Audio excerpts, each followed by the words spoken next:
할렐루야. 네, 오늘도 하나님 말씀을 우리가 귀하게 듣고 이번 한 주간도 우리가 그 말씀을 붙잡고 살아가는 은혜의 시간이 될 수 있기를 바랍니다. 네, 오늘은 성품 성경 공부 14번째 시간이고요. 하나님의 성실을 배워라 라고 하는 제목입니다. 요즘 우리 교회에서 금요일 오후에 붕어빵을 굽고 있거든요. 받는 분들이 너무너무 좋아하십니다.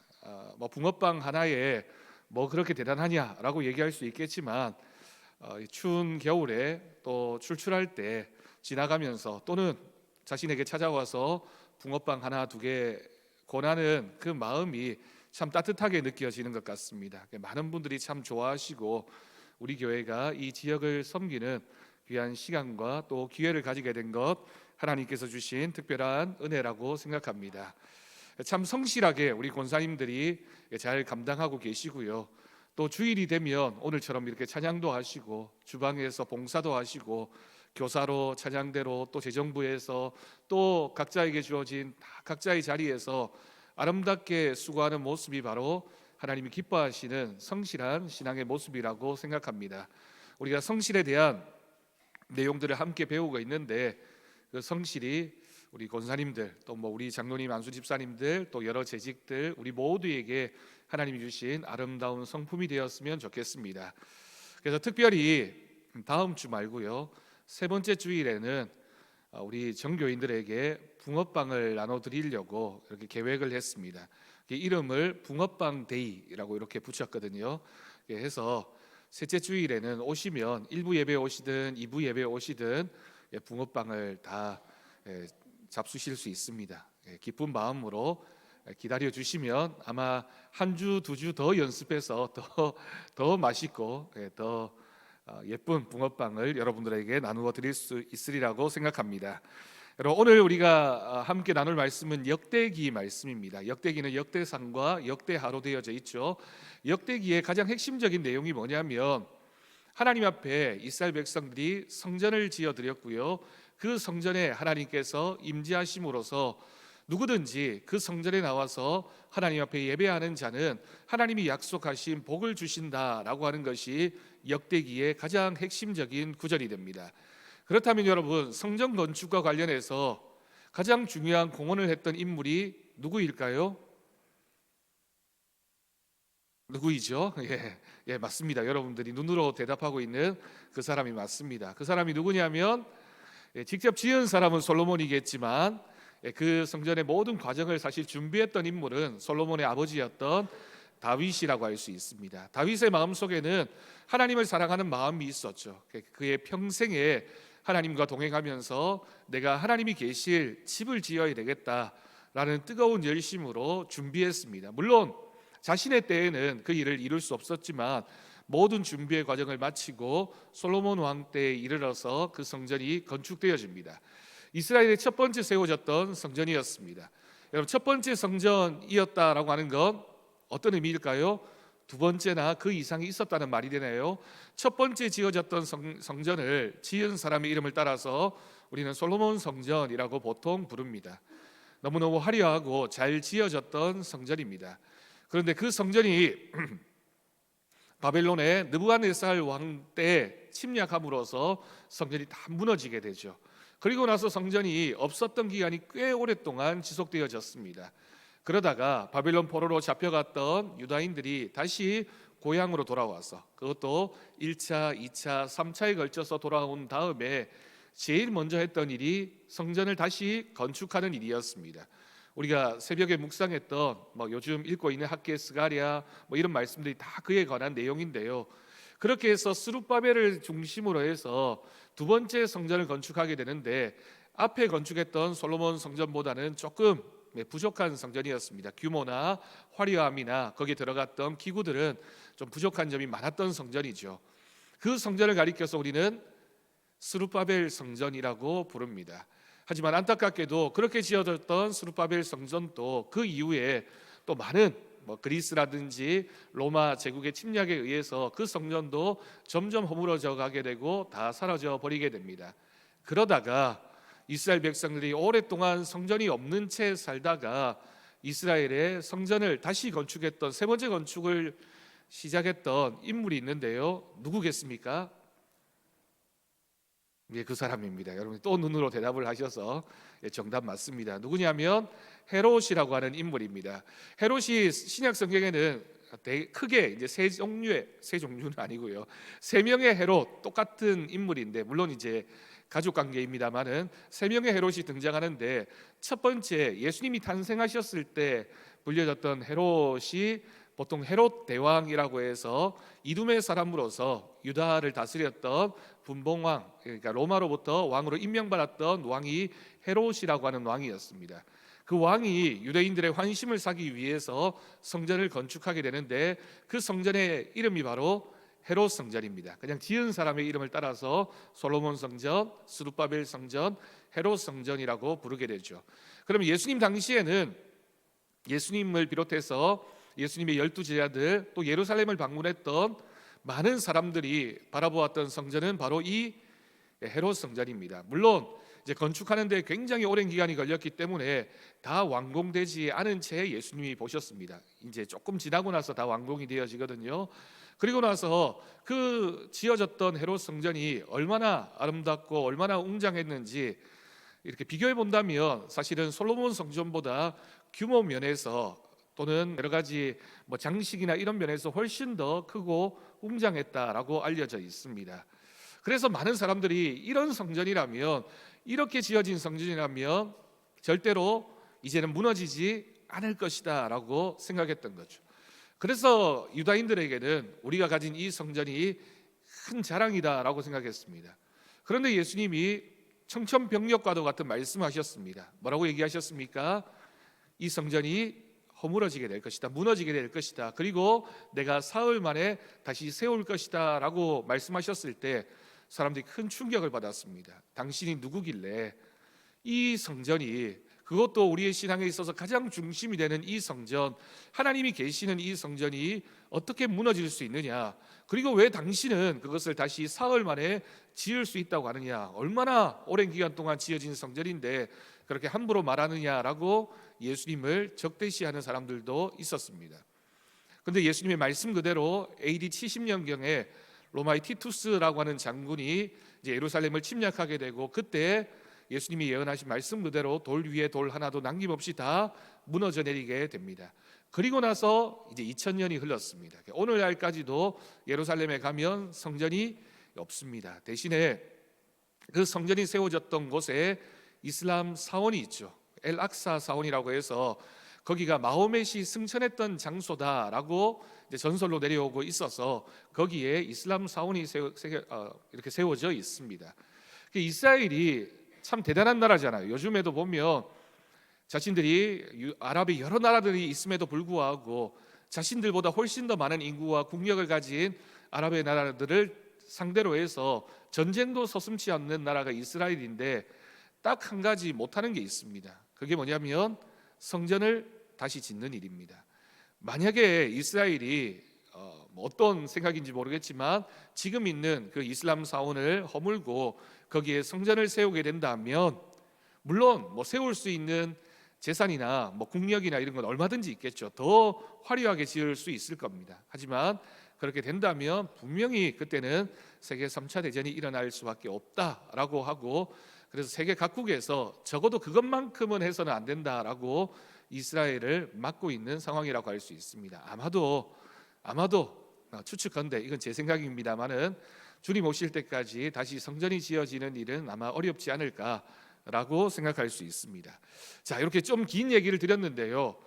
왜 이 얘기를 이렇게 길게 드렸냐면 이스라엘 백성들에게 있어서 성전이 그만큼 중요한 곳, 내 집은 짓지 않더라도, 아니 우리가 성벽이나 아니면 다른 것들은 우리가 좀 부족하더라도 제일 먼저 해야 되고 그리고 가장 중요하게 생각했던 공간이 바로 성전이었기 때문에 그 성전을 우리가 잘 짓고 거기에 하나님이 계셔야지만 하나님이 약속하신 복이 우리와 또 우리 자손들에게 주어진다라고 하는 믿음이 있었다라고 하는 거죠.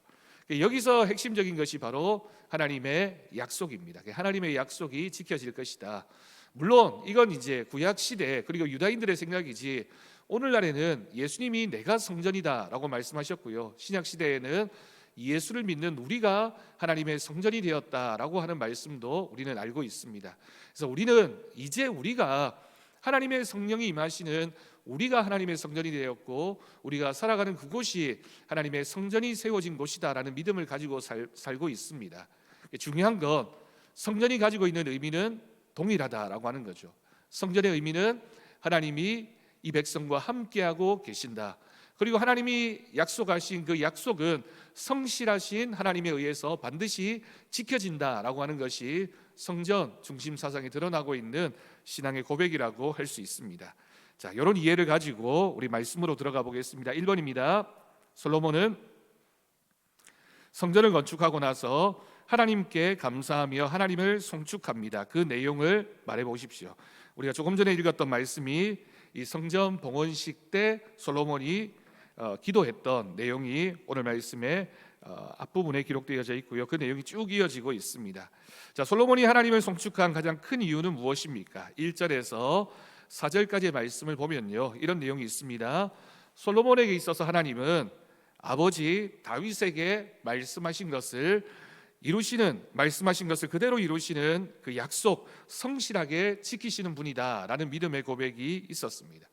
솔로몬의 믿음은 굉장히 어쩌면 단순하다고 할 수 있어요. 하나님께서 자신의 아버지였던 다윗에게 약속하신 그것이 반드시 나를 통하여 성취되어질 것이다 라고 하는 믿음이 솔로몬의 믿음이었다라고 하는 겁니다. 여기서 핵심은 하나님이 성실하게 그 약속을 지키시는 분이시다라고 하는 거죠. 우리는 그렇지 않은데 하나님은 우리에게 성실하신 분이십니다. 하나님의 성실을 말할 때 핵심은 하나님은 그 약속하신 바를 지키신다. 우리는 잊어버린다 할지라도 하나님은 그 약속을 지키시는 분이신 줄로 믿습니다.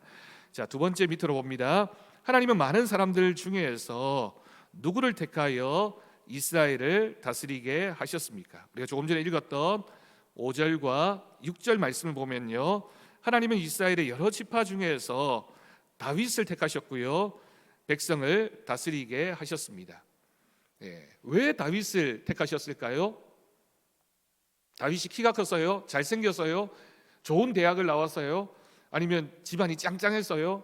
아니면 공부를 많이 하고 능력이 많은 사람이라서요? 아닙니다. 성경은 가장 핵심적인 다윗의 그 조건을 믿음이라고 하고 있습니다. 하나님께서 다윗의 중심을 보셨을 때 그 중심에 하나님이 계셨기 때문에 이 다윗은 내 마음에 합한 사람이다 라고 하는 것이 하나님의 다윗을 향한 평가였습니다. 하나님이 보시기에 그 마음의 중심에 하나님과 합한 마음이 있다라고 하는 것은 하나님과 동일한 마음을 품었다라고 볼 수 있죠. 그렇다면 하나님의 생각이 다윗의 생각이었다라고 할 수 있습니다. 원래 다윗의 생각은 내가 하나님의 성전을 지어야 되겠다라고 생각했지만 하나님이 아니다라고 하시니까 다윗은 그대로 순종했습니다. 하나님 아니군요. 제 아들 때에 지을 수 있도록 제가 준비하겠습니다. 겸손하게 다윗은 그 모든 고백을 이어가게 합니다. 자, 그 밑에입니다. 다윗은 하나님께 어떤 마음을 가졌습니까? 7절 봅니다. 다윗은 이스라엘 하나님을 위해 성전 건축할 마음을 가졌습니다. 여러분, 역사상 존재했던 화려한 건물들 또는 그 나라를 상징하는 건축물들, 우리가 이런 것들을 이제 랜드마크라고 하잖아요. 그 도시를 상징하거나 그 나라를 상징하는 그런 높고 화려한 건물을 랜드마크라고 부르게 되는데, 이스라엘에 있어서 이 성전만큼은 왕을 위하여 지어진 건물이 아닙니다. 대부분의 다른 건축물들, 이집트의 피라미드라든지 어떤 나라의 어떤 건축물이라든지 절대 권력자를 위해서 또는 내가 권력이 얼마나 큰지를 보여주기 위해서, 과시하기 위해서 지어진 건물이라면 이 성전만큼은 다윗이 하나님을 위하여 지었다라고 하는 것이 핵심입니다. 자, 밑에 내려옵니다. 하나님은 다윗의 마음을 받아들이셨습니다. 그런데 성전 건축은 누구에게 맡기셨습니까? 자, 8절과 9절입니다. 하나님은 성전을 건축하고자 하는 다윗의 마음을 어떻게 보셨습니까? 좋게 보셨습니다. 참 마음에 흡족하게 보셨습니다. 그것을 허락하셨습니다. 다만 성전 건축은 다윗이 아니라 그의 아들 솔로몬을 통해서 이루실 것을 말씀하셨습니다. 자, 그 이어지는 말씀이 10절과 11절 말씀인데요, 솔로몬은 성전을 무엇에 따라 건축했습니까? 자, 10절과 11절을 보십시오. 이제 여호와께서 말씀하신 대로 이루셨도다. 내가 여호와께서 말씀하신 대로, 두 번 반복되네요. 여호와께서 말씀하신 대로 내 아버지 다윗을 대신하여 일어나 이스라엘 왕위에 앉고 이스라엘 하나님 여호와의 이름을 위하여 성전을 건축하고, 내가 또 그곳에 여호와께서 이스라엘 자손과 더불어 세우신 무엇을 언약을 넣은 궤를 두었노라 하니라. 아멘. 솔로몬은 자신의 아버지 다윗과 함께 하셨던 하나님의 약속을 기억하고 그 약속을 이루시는 하나님을 고백합니다. 그래서 솔로몬이 왕위에 오르게 되었을 때 제일 먼저 했던 일이, 내가 하나님과 약속한 그것을 성취해야 되겠다, 내가 하나님의 뜻대로 순종해야 되겠다라는 마음으로 성전을 건축했죠. 그리고 그 성전에 하나님과 이스라엘 자손이 세운 언약을 맺은 하나님의 언약을 상징하는 언약궤를 두었다라고 하는 것이 오늘 말씀의 핵심입니다. 자, 2번입니다. 솔로몬은 하나님께 감사 기도를 드렸습니다. 그 내용을 말해보세요. 자, 12절에서 15절까지입니다. 하나님은 어떤 분이십니까? 12절부터 솔로몬의 기도가 이렇게 길게 이어지고 있는데, 그 내용을 보면 하나님을 먼저 찬양하고 있습니다. 하나님을 고백하기를 천지에 하나님과 같은 신이 없습니다. 솔로몬이 믿는 하나님은 언약을 지키고 은혜를 베푸시는 분입니다. 다윗에게 말씀하신 것을 성실하게 지키시는 분이십니다. 네, 여러 번 말씀드리지만 약속이라고 하는 것은 원래 쌍방이지만 하나님의 언약은 일방입니다. 하나님이 약속하셨고 그 약속을 성취하시는 분도 하나님이십니다. 그래서 우리가 하나님을 고백하기를 하나님은 신실하신 분이시다, 하나님은 성실하신 분이시다라고 고백하는 거죠. 오늘 우리에게 하나님은 어떤 분이십니까? 하나님이 우리에게 주신 약속이 있습니다. 여러분들 아마 각자에게 주신 하나님의 언약이 있습니다. 우리가 하나님을 잘 섬기고 하나님을 예배하고 하나님 말씀에 순종해서 하나님의 뜻대로 살면 하나님이 우리에게도 다윗과 솔로몬에게 주셨던 언약과 축복이 동일하게 주어지게 될 것을 믿습니다. 자, 밑에 솔로몬은 무엇에 근거하여 자신에게 허락한 말씀을 이루어 달라고 말합니까? 자, 16절에서 17절까지를 보십시오. 긴 말씀이 있는데요, 거기에 보니까 이스라엘이 하나님의 말씀을 실천하면, 하나님 말씀대로 순종하면 어떻게 된다고요? 다윗의 자손에게서 왕이 끊이지 않고 나올 것이라고 말씀하셨습니다. 솔로몬은 하나님께서 자신의 아버지 다윗과 약속하셨던 것을 그대로 지켜달라고 기도하고 있습니다. 다윗에게 하신 언약의 말씀을 분명하게 지켜주실 것을 기도했던 겁니다. 하나님이 그 약속을 어떻게 하셨을까요? 지키셨습니다. 이후에 솔로몬 왕 사후에 남유다와 북이스라엘로 나뉘어지게 됩니다. 마치 우리나라처럼 남북으로 분열되어지는데, 이 남유다 왕국만큼은 다윗과 솔로몬의 아들들이 계속해서 그 왕위를 지켜갈 수 있도록 하나님께서 신실하게 그 약속을 이루어 가셨던 것을 우리는 볼 수가 있습니다.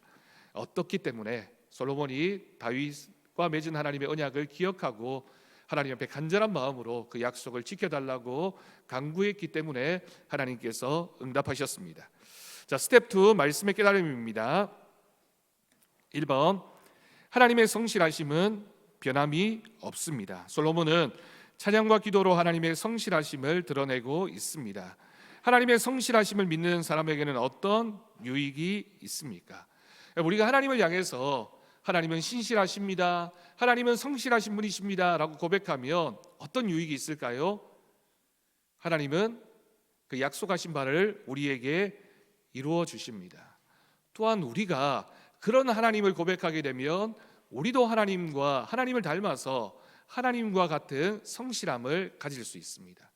믿음에 있어서 성실이 참 중요하잖아요. 믿음이 성실하다라고 하는 것은 성령의 9가지 열매 중에 인내라고 하는 열매와 깊은 관련이 있습니다. 사랑도 인내가 중요하죠. 우리가 잘 참고 견디는 것이, 인내하는 마음이 있어야지만 성실할 수 있습니다. 성실한 믿음을 가진 사람은 하나님의 언약의 성취를 볼 수가 있습니다. 그런데 여러분, 우리 인간이 성실하기가 쉽습니까? 참 어렵잖아요.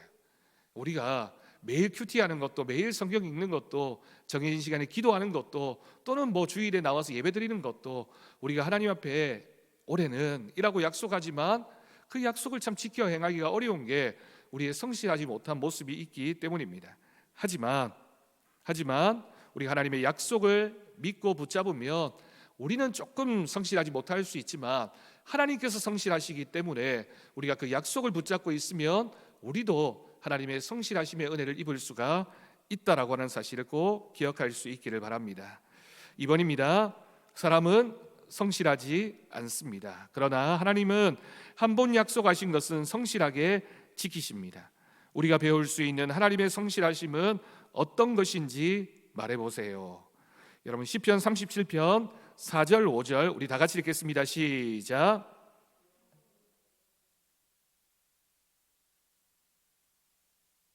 내게 이루어 주시리로다.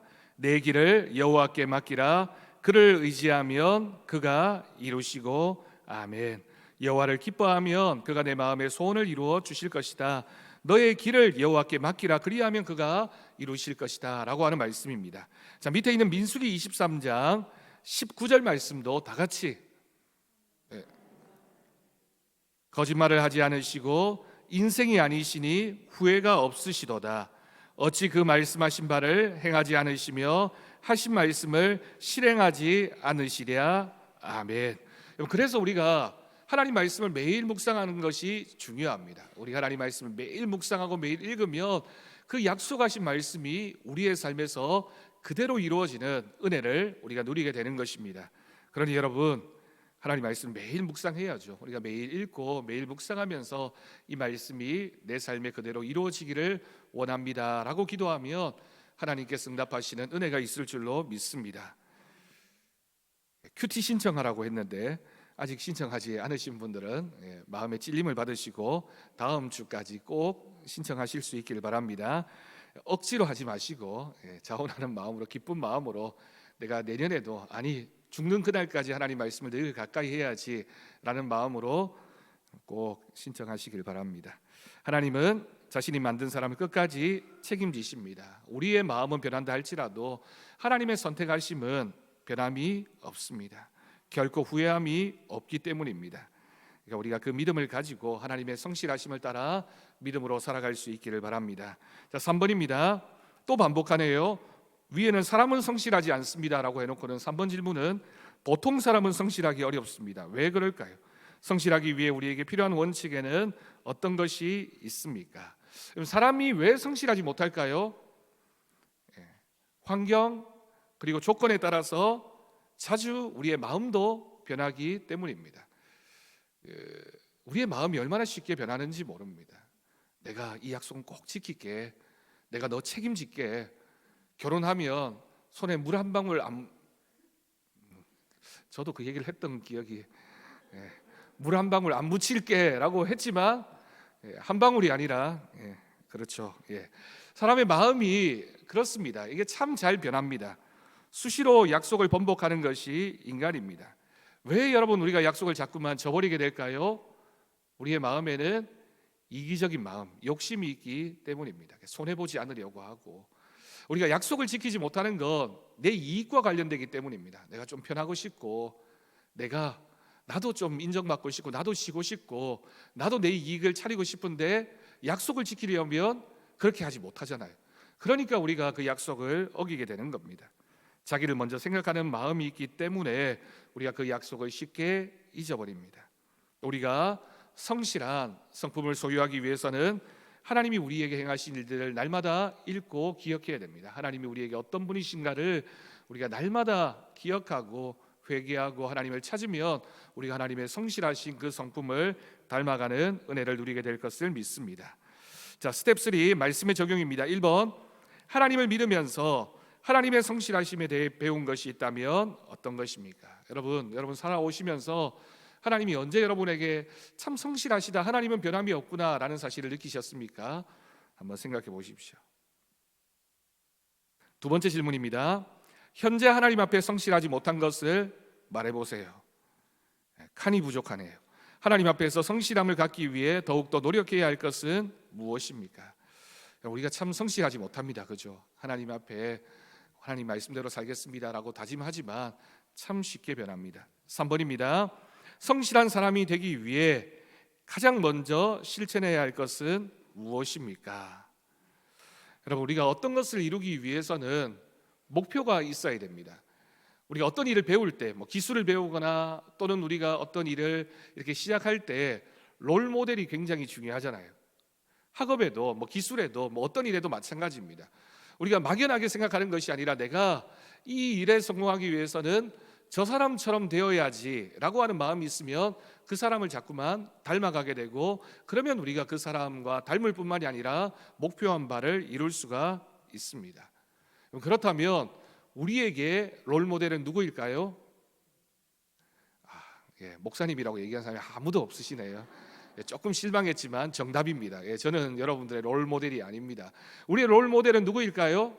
예수님입니다. 우리가 예수를 본받아야 됩니다. 예수님을 본받고 예수님이 이 상황에서는 어떻게 행동하실까, 어떤 말씀을 하실까, 어떻게 하실까를 기억한다면 우리의 삶에 분명한 기준이 세워질 수가 있습니다.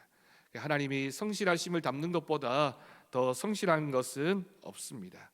하나님 말씀을 가까이 하면서 하나님의 성실을 배워가는 우리 교회 모든 성도들이 될 수 있기를 바랍니다. 자, 그 밑에 가장 기본적인 성품 봅니다.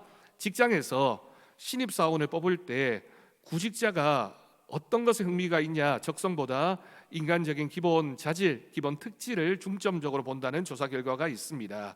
심리학자들이 제시한 다음의 6가지 특질론을 적용하고 있습니다. 첫째, 그 사람이 정신적으로 안정되어 있는가. 두 번째, 새로운 것을 쉽게 배우고 변화를 수용할 수 있는가. 세 번째, 일에 대한 창의성이 있는가. 넷째, 매사에 성실한가. 다섯 번째, 사람에게 좋은 인상을 줄 수 있는가. 여섯 번째, 성격이 외향적인가 내향적인가. 이 6가지 조건을 보게 된다고 하는데, 그 중에 제일 중요한 것이 뭐라고요?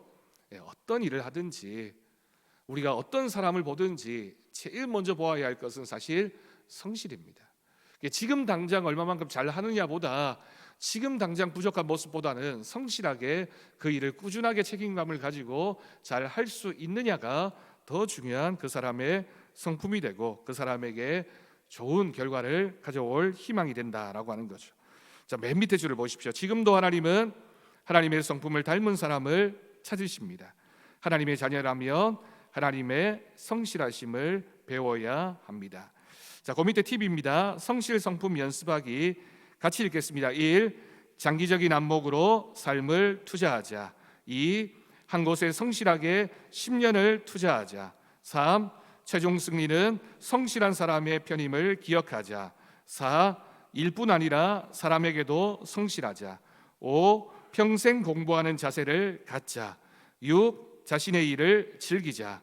7. 최선을 다해 성실함으로 일한다면 무엇이든 그 일은 위대하다고 생각하자. 꼭 기억할 수 있길 바랍니다. 붕어빵 전도도 성실하게 하셔야 됩니다. 조금 하다가 아유 재미없네, 힘드네. 우리 중창단도 시작하셨으면 열심히 우리가 끝까지 달려가야지, 하다가 아유 별로 사람들이 칭찬도 안 해주는 것 같고 그렇게 생각하지 말고 끝까지 가야 되고요. 교사도 찬양대도 우리에게 주어진 직분도 또 우리가 뭘 하든지 하나님 앞에서 성실하게 믿음의 경주를 잘 달려가면 하나님이 끝에 가면 우리에게 주시는 풍성한 상급과 은혜가 있을 줄로 믿습니다. 그 상을 모두 받는 우리 교회 성도들이 될 수 있기를 주님의 이름으로 축복합니다. 우리 찬송가